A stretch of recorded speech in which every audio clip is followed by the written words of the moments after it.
भावांनो बहिणींनो, तुम्हाला माझा मानाचा जय भीम.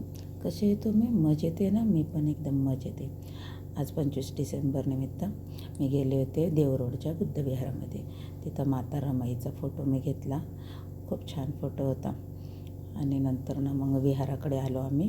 विहाराकडे असा हा एक म्हणजे नाटक चाललं होतं डॉक्टर बाबासाहेबांच्यावर आधारित. ते थोडंसं पाहिलं आणि मग विहारात आली. विहारामध्ये तर काय खूप छान असं आपले भीमाचे लेकरं सगळीकडे दिसत होती. वातावरण एकदम प्रसन्न वाटत होतं. असं वाटत होतं की तिथंच बसून राहावे, इतकं छान वातावरण वाटत होतं.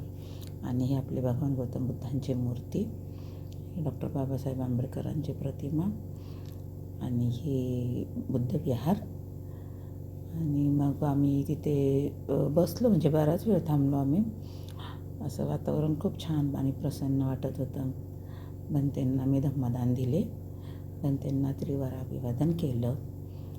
सगळीकडून आपली निळे पाखरं डॉक्टर बाबासाहेब आंबेडकरांचे बघा ना, लेकरं सगळीकडे दिसत होते. खूप छान असं प्रसन्न वातावरण वाटत होतं.